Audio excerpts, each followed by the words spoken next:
Mr. President. Ruben, let me just say this. Well, somebody was discussing with me and said, why don't we tell Mr. President something, that the language that the Igbos understand, that we can let him know the language. And I want to share it with Nigerians. The language that Igbos understand, actually, is Abaribe, Obiadeyama.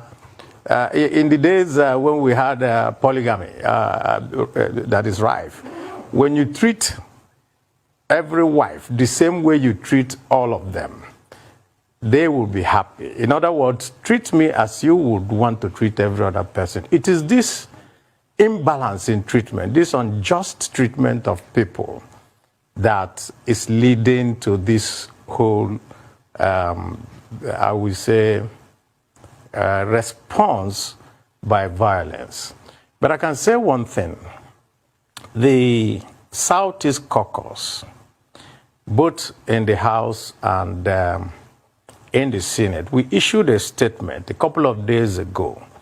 And what we said was that we totally condemn the violence that is enveloping us in the Southeast. None of us supports the raging violence there, the killing of policemen, the destruction and the burning of government offices, INEC, courts, and so forth. None of us supports it.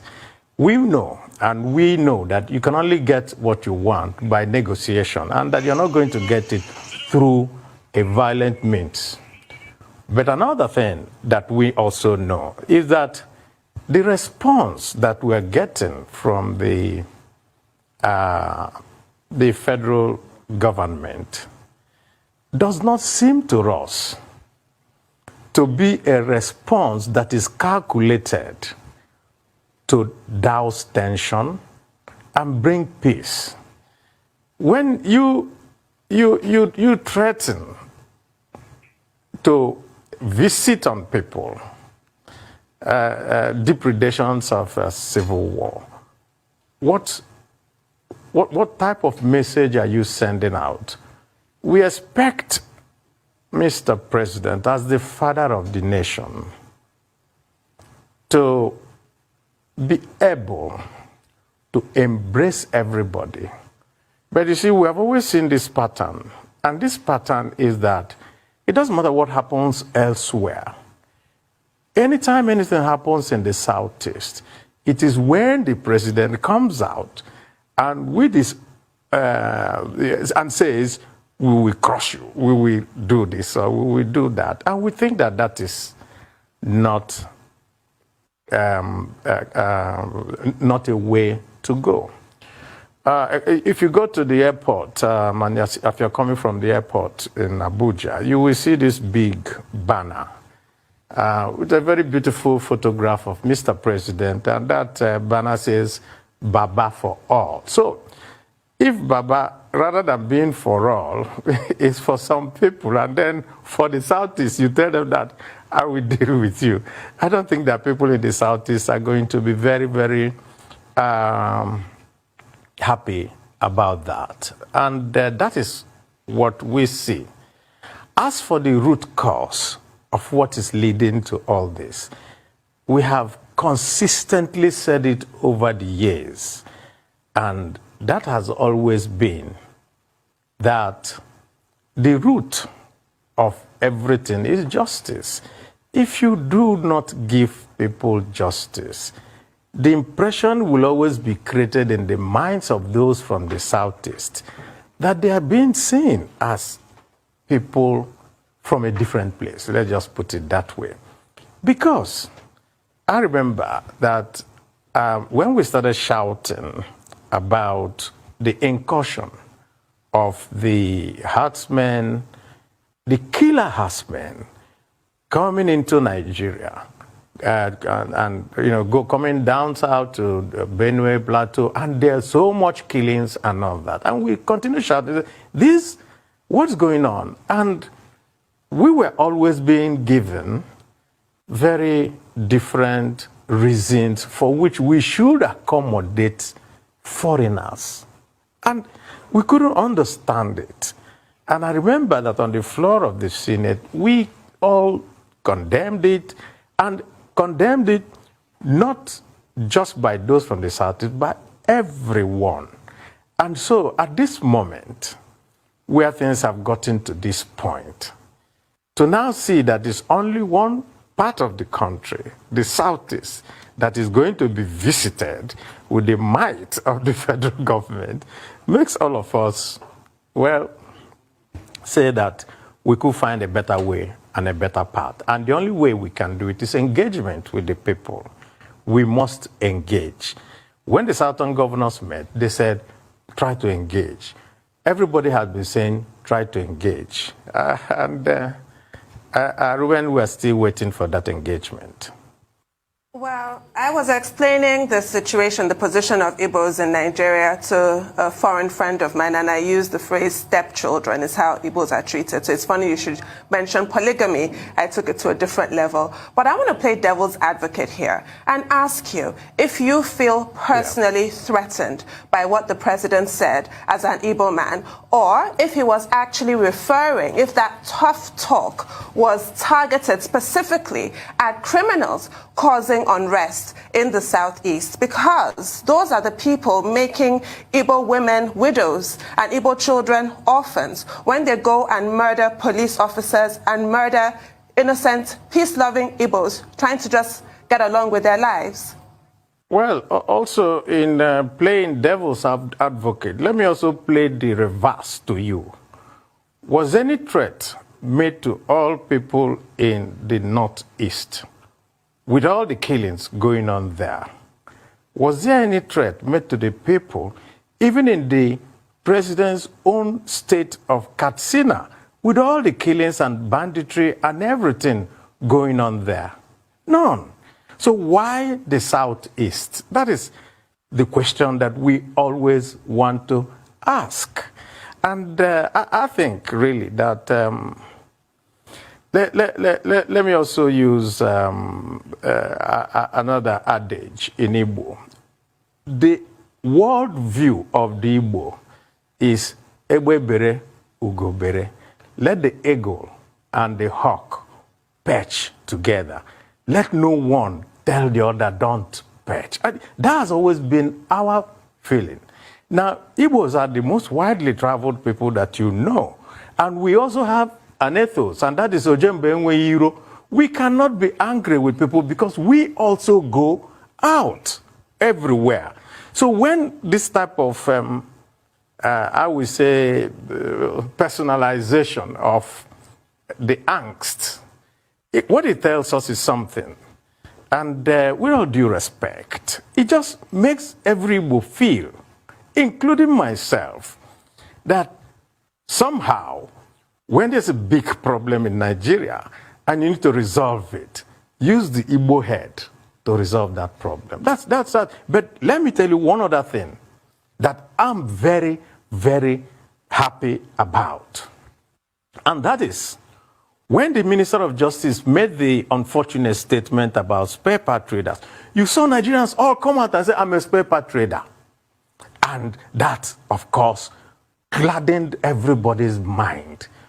When the unfortunate statement that was credited to Mr. President also came out, you could also see Nigerians come out and say, I am Igbo. In other words, we have transcended those artificial boundaries that they use before to demonize a particular group of people. And so we are happy that Nigerians are all coming together. Nigerians are all seeing that what is here is not the Igbo problem. That what is here is a criminal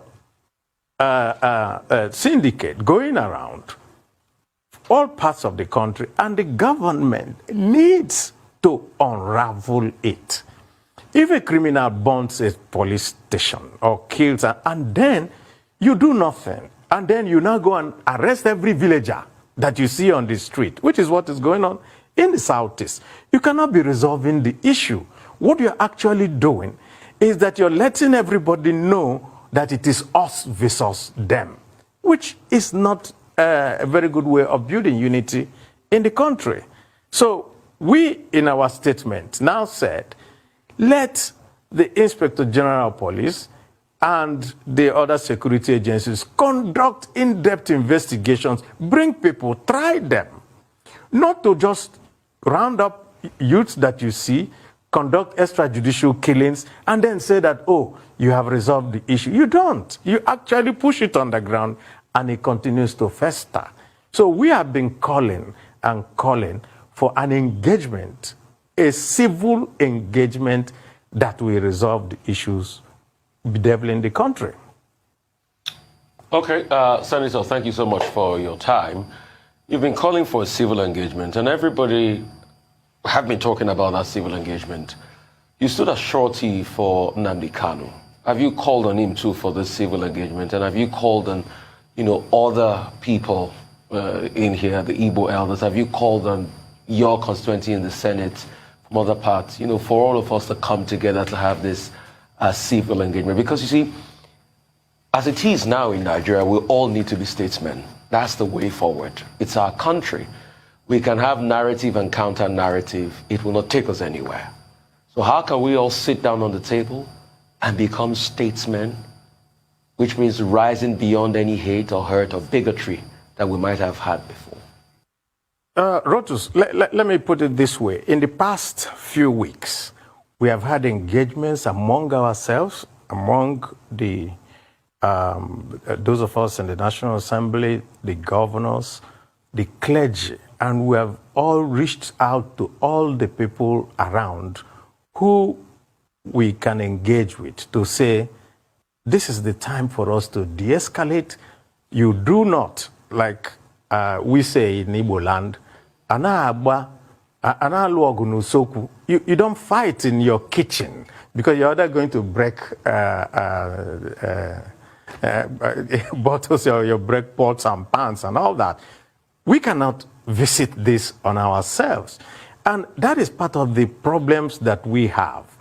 If there's no in-depth investigation to find out who actually is instigating this violence there, merely just pushing it on one side. Of course, we know that all manners of actors will come in when there is, problems and confusion everywhere.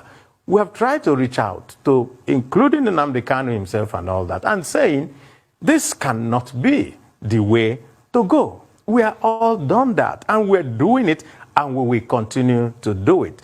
I have personally met with officials of the government and also all my own brothers and sisters, and we have all come out to say, no, violence is not the way. Senator, we should find a way of resolving it. I want to get this specifically. Have you reached out to Nnamdi Kanu? Have you called him up?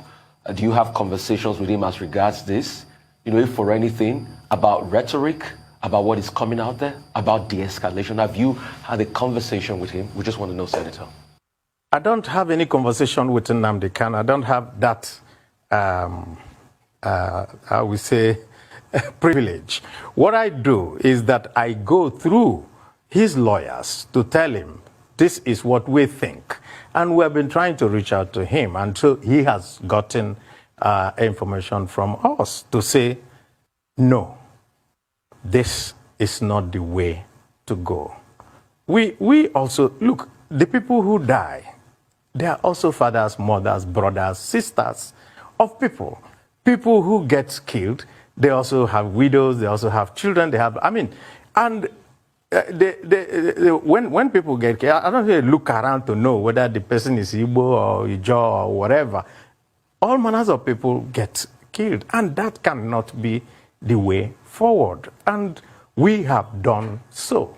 Well, Senator, very quickly, people are already reacting to this conversation we are having with you, and I've seen one or two comments here. But first, one concern is that, yes, you are saying that the president is targeting the Southeast, but somebody sent in a message saying, but it is precisely in the Southeast that you are having a lockdown enforced by non-state actors. It is in the Southeast that you have had majorly attacks on INEC facilities and cases of assassination and indications of anarchy, that should the president just fold his hands. And in any case, somebody also sent a message that you should be asked the question that, look, Senator Abaribe, yes, you stood surety for Nnamdi Kanu, 500 million naira bond. And that person who sent that message was asking, have you paid that bond? But my own question now, after reacting to those reactions, my own question is this. In January 2020, a year ago, you called for the resignation of President Muhammadu Buhari. You argued on the floor of the Senate that his inability to deal with the security situation in Nigeria had reached a point that he should resign. Do you still hold that position today, or you have shifted position? Okay, so let me start from this one, the first one you talked about. I don't think I'm the only person who has done so. Even people from, I think, the Northern Elders Forum or whoever, I saw them, people from the West, people from everywhere, have come and said, resign. I think that attributing it to me is no longer, you would just say that I foresaw that there was a difficulty in doing the work of, what is actually the work of Mr. President. The job of a president is actually to lead us towards, I would say, better welfare, better prosperity, everything, and to be able to wield the diverse parts of Nigeria together. So if you find it very difficult to mismanage the diversity of the country, that is where we now have all these problems. Secondly, on the Nnamdi Kanu matter, at every point that I come to a television station, the very first thing that comes, oh, you stood surety. Everybody forgets that this was a legal requirement for his bail. It was ordered by a judge saying a senator, and I was chairman of Southeast Senators Forum. And so I had to step up to the. So when people now make this mischievous comment to say, why, so you stood bail, did they expect that no senator from the Southeast will be able to stand? Oh, was that the thinking? I don't think so. I think a judge just made a prevail, and then we stepped up. As for whether I paid or not, I think that's a legal matter that the courts are handling. And we are in the appeal court now, and the matter is going on. I think that really, instead of having an honest conversation about the problem of Nigeria, usually people bring in extraneous factors, and the extraneous factors now tend to dominate the conversation. The conversation here is simple. We are having an existential problem in Nigeria. And when you have this type of problem, statesmen come together to say, how do we resolve these issues? And all that we have said is, can we all come and even have a conversation on it? And at any time you say that, there is always this, I would say, fallback position. And the fallback position comes from the fact, this is my own thinking, that there is a rush to protect Mr. President from anybody asking any question, as if it's not a constitutional democracy. That is just the point. And so when questions are asked, the reaction is that you ought not to even ask questions. If we had a monarchy, maybe that may have been better. But I'm the minority leader of the Senate, and automatically that confers on me the fact that I should be able to question the policies of government, the direction of government, the way that the president conducts the affairs of the government. That is my role. And when you try to do that, what you now see is all these brickbats coming from right, left, and center. That is not a democracy. A democracy means that you should be able to say, this path that we're going is not the right path. I think that there's an alternative path we can go, and you can try to go through that alternative path, you know. And I don't. I actually feel very sorry for the ministers and all those people who have to come out and always haul insults on us. The reason is that they have to also protect their jobs, and so they think that doing their job is by making sure that nobody talks. So we now have a situation where some people feel that we should be the three monkeys, deaf, dumb, and blind. That cannot be.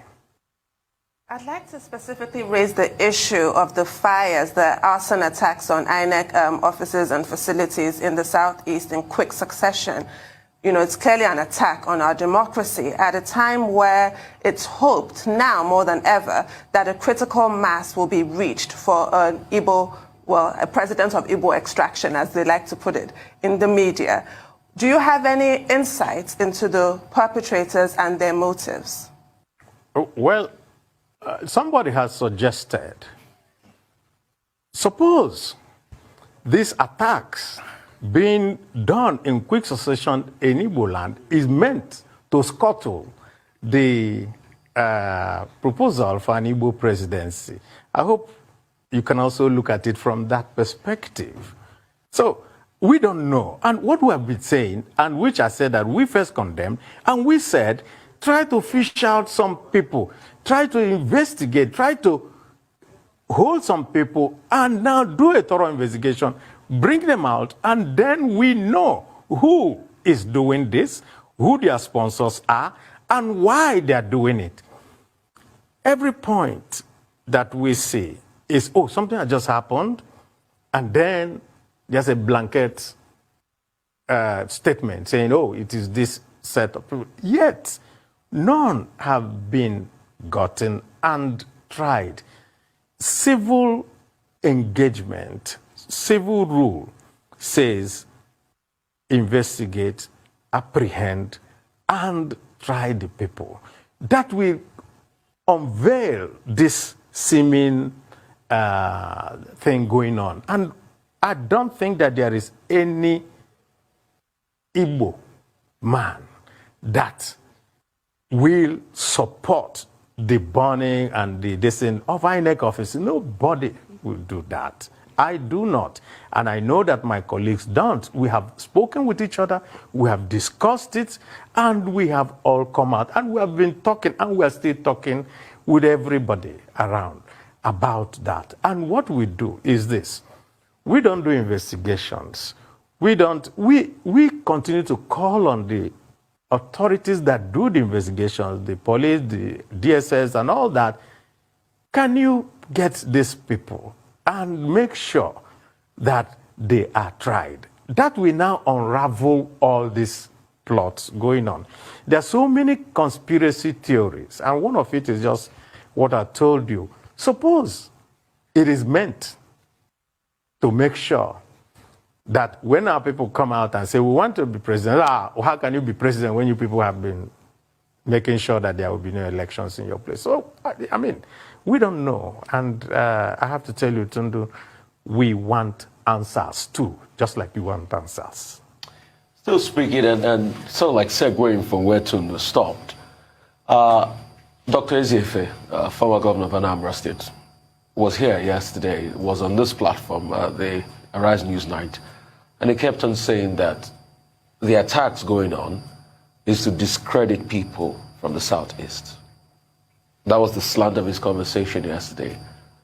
And somebody wonders, like you say, there are many layers to it. Could it even be political?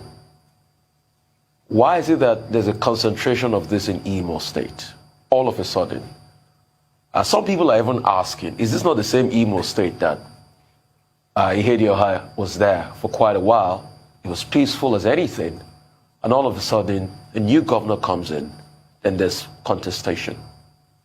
So what is really happening? Because there are many layers of this. If you keep peeling all the bulbs of this political onion going on in the Southeast, we seem not to be able to get to the end of it. Well, I think your guess is as good as mine. Whatever I say here will be mere speculation. But I do not believe, and I repeat, I do not believe that our security agencies are incapable of getting to the root of this. I do not believe that. I think they can. I think it is possible. And we can deploy all manners of assets to use to be able to get to the root of this. And the sooner it's done, the better for each and every one of us. I mean, why Igbo, like I asked earlier on? Why is it that there's a big blowback in Imo State? Why? Could it be because of the political fight? I have no idea why. Yeah. Well, that would be speculation. Like I said, that would be speculation. Senator Abaribe, well, I see that a lot and of I don't people want to speculate. I see that a lot of people are interested in this conversation. Someone just sent me another message now and said, well, you were very critical of President Buhari's statement yesterday, but that you need to be reminded that the president also much earlier, before now, declared a shoot-on-sight order, against herdsmen in the northwest and bandits in the northwestern part of the country. I don't know what you say to that, but from the comment you just made, are you suggesting that the violence in the southeast is state-sponsored? Because you kept talking about conspiracy theories. So are you saying that it is state-sponsored? I'm saying that we should leave our options open until we are able to get to the root of it. And nothing should be taken out of the table. Because we have also, during the Abacha era, also seen state-sponsored things happening. If you remember, Ruben, because you were in Lagos then, as part of what was going on then. But going beyond that, the reason why the Southeast got especially worried with Mr. President is that we had suffered the devastation of war. And so, when someone that we regard as our father now tries to remind us of what was done to us, naturally, we should be very, very, very worried about it. They shoot aside order, assuming that Mr. President had just said, we will not tolerate this, what is going on in the Southeast, and that we are telling everybody, no, that no more, if we get you, with that. Nobody will talk. But to now say, oh, these children, let me also say this. The children that you refer to, as much as they don't remember the Civil War, they also know what justice is. They know what equity is. They know what inequality means. And so, if you want to put out fire, you deprive it of oxygen, because oxygen that makes that fire burn. And so, what is the oxygen that is making all these fires burn? Once you do that, then you will not have any reason to have anybody want to feel that they should be disengaged from the Nigerian project. That's just what is going on.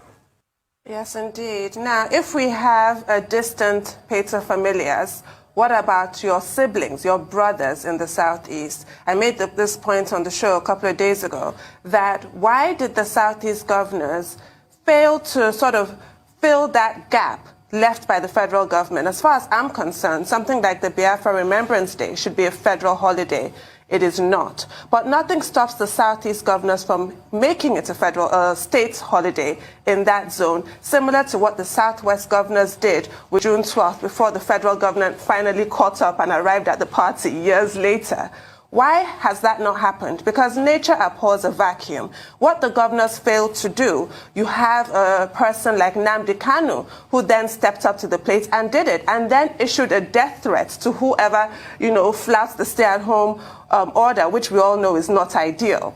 What is the role of the Southeast governors in fostering this sense of harmony and sense of belonging and sense of dignity, quite frankly, in the Southeast region? Tundun, there's a saying in our place that says, that when you wake up, it's your morning. Senator, at the end of this program, yesterday. Sorry to interrupt you. At the end of this program, I'm going to do an index of all the Igbo proverbs today. Because this is about the sixth one. But it's okay. Please carry on. Yesterday, I read somewhere the chairman of the Governors Forum, Dave Umahi of Ebonyi, saying that they will now start to celebrate the May 30 the celebrations in honor of those who died during the war. So now that he has said it, I'm sure that it must have been a conversation among the governors, and they're probably going to do it. They may be coming late to the party, but they're arriving there. Right. So real quickly, I want to talk a little bit about Igbo presidency. Is that still on the card? Because at the start of the year, before this violence, the conversation was on Igbo presidency, permutations here and there. All of a sudden, it's about violence now in the Southeast region.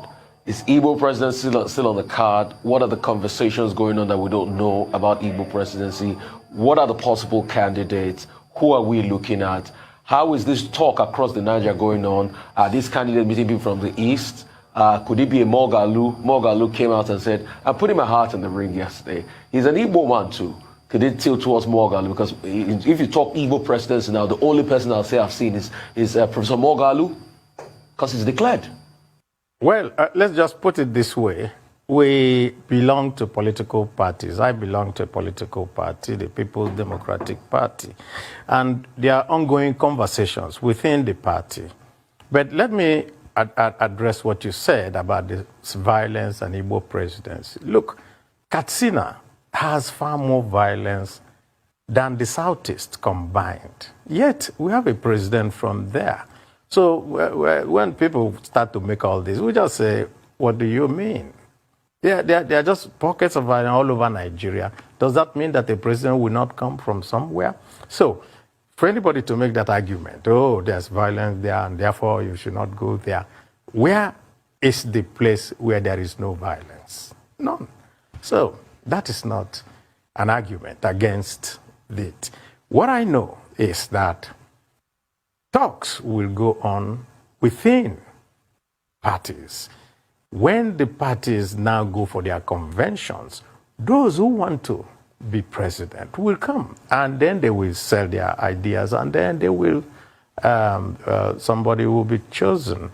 I think that what we as Igbos ought to do, and which some of us are doing, is to engage all the actors within our parties and be saying, we think that this is the best way to go, to be able to assuage everybody's feelings and all that. And I think that Ezife, in his intervention, not just here, also in TVC News and all that, because it was the TVC one that I saw, and he continued to say, resolve this issue to help us feel, Senate Minority Leader, Senator Enyinnaya Abaribe, made in Aba, as he titled his biography, his book of reflections. Anyway, it's good to still have you on the program. Very quickly, you were talking about Igbo presidency. I don't know whether you want to conclude on that before we take another question. No, I had concluded. I said, okay. Then we quickly will deal with that within the context of our parties. Okay. Then quickly, let me ask you about this constitutional amendment process. Many Nigerians are skeptical. Many groups have said It's an exercise in futility, and that what the National Assembly is organizing is just a jamboree, particularly as we have a duplication of efforts. The Senate organizing its own independent public hearings, the House of Representatives also organizing its own separately, driving up costs and, wasting resources on logistics that could have been harmonized. But in terms of the overall objective, do you think anything concrete, anything meaningful, anything acceptable to Nigerians, particularly those who are asking for a new constitution, a people's constitution, will come out of this current process? Well, let me take you back to history, Ruben. If you recall, there was a time that when President Yar'Adua was indisposed and the vice president couldn't step up because the procedure at that time was that there had to be a letter from Mr. President. But we amended the Constitution to now give such provision now that if after 21 days there's no letter, automatically that kicks in. There is no amendment that will not lead to, what we want is a better union. And we, as the National Assembly, of which I'm part of it, we cannot on our own abrogate the Constitution that we were elected under. And so, the only thing we can do is to say, where are those contentious issues that we can take and deal with? And that is what is going on. And as for the number of consultations, I think the wider, the better. We ought to have every shred of opinion so that no one will turn around to say, I was not listened to, and therefore whatever you're doing should not work. I think that we should give it a chance.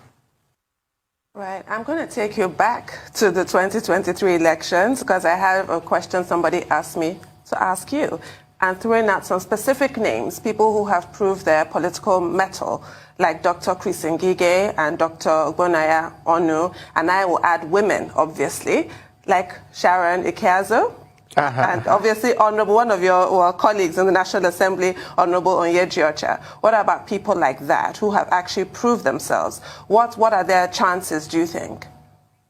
Well, they are in a political party. And when the political party now says that the gate is open for anybody who wants to be president, they ought to also make their requests. In fact, one of my people, one of the traditional rulers in my place, there is a person you see his hand on the counter that you put medicine when they used to go to dispensary in those days. So, if you sit in your house and you don't want to come out to be a president, how are you going to be? So nobody can ask and tell us, oh, you are not doing that or you are doing that or something.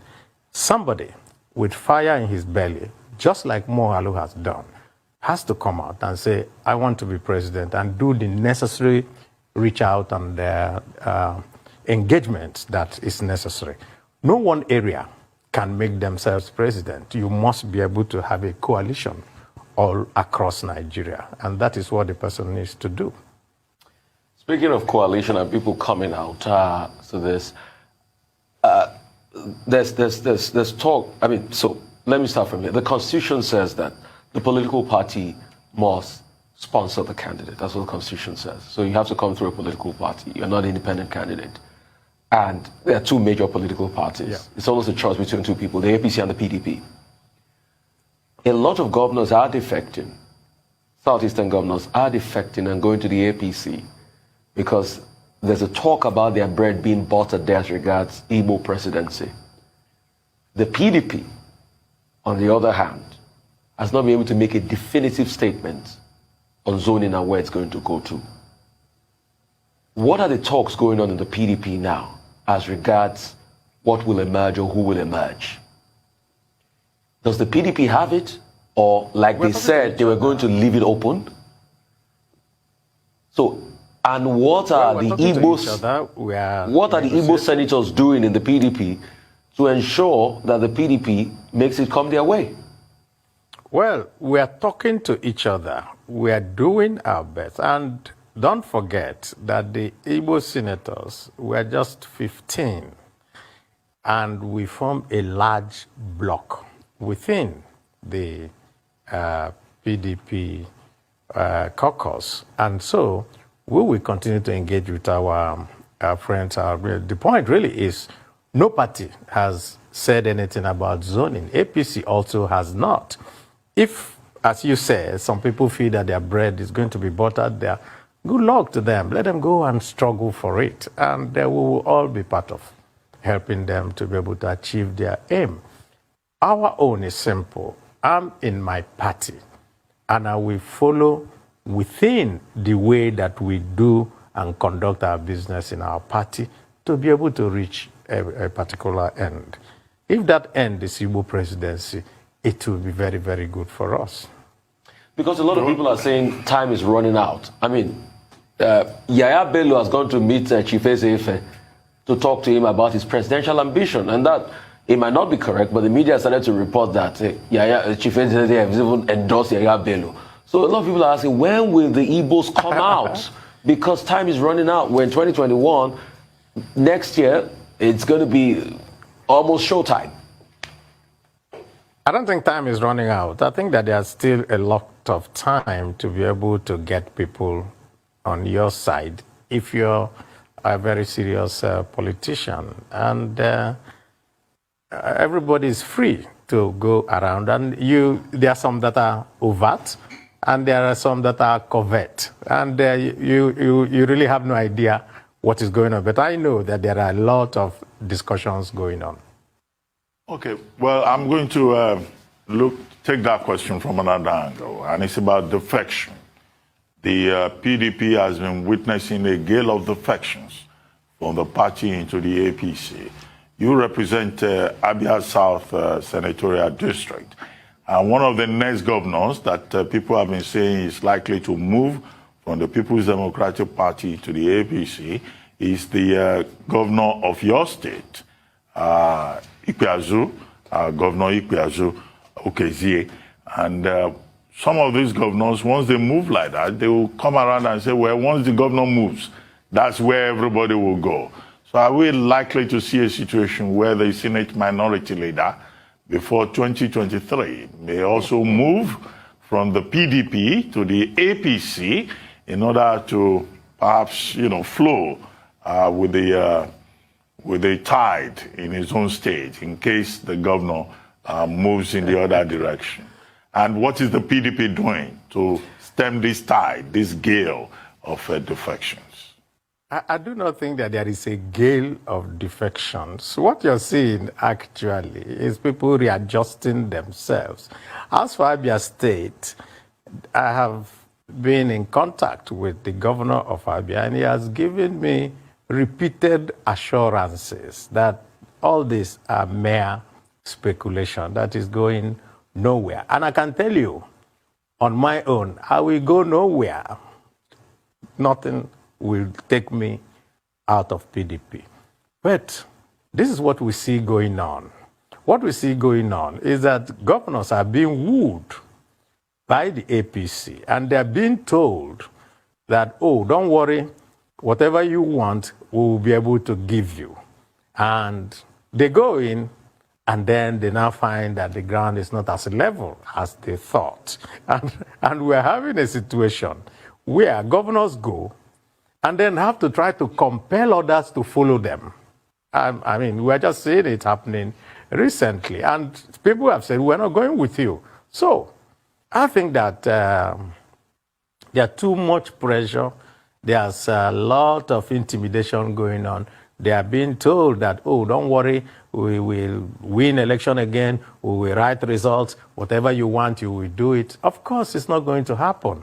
INEC just has continued, and then the Electoral Act is coming that we're going to modify all those things, all the lacuna that has always been in our electoral management system. And I think that going forward, votes will continue to count much more than before. And so, anyone who is a politician who wants to be able, must be with his people, and you go where your people want you to go.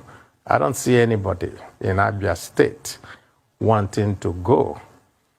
Well, I mean, you've been... I don't even want to mention the party. Anyway, Tondo asked you a question I don't earlier. think, I don't think that is necessary.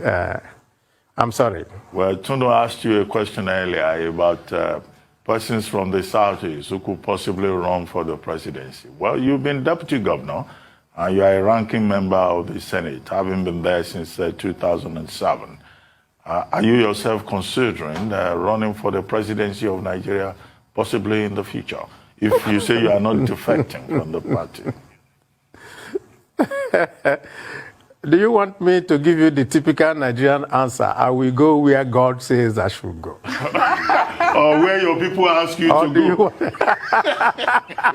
Or do you want me to say I will go where my people say I should go? But actually, in politics, you actually have to do what your people want. And that is the only thing that connects you to your people, and you don't depend on anybody else. And so, when the time comes, my political journey will be made very public. I will not hide behind a finger. I will not say, let me stay this way. I will say, this is where I want to go. If it's the presidency, I will also say so. But I was going to ask you if you're going to vie for a 5th term as a senator, but I guess we'll have to wait and see. Yes. Is that an Igbo adage for wait and see? Senators make very good presidents. Okay. Senators make very good presidents. We have Obama, we have Biden, and all that. So you can see that maybe we will get one from I hope you can say the same of Nigerian senators. I hope you can say the same of Nigerian senators. But thank you very much, Senator Enyinnaya Abaribe, for joining us on the morning show.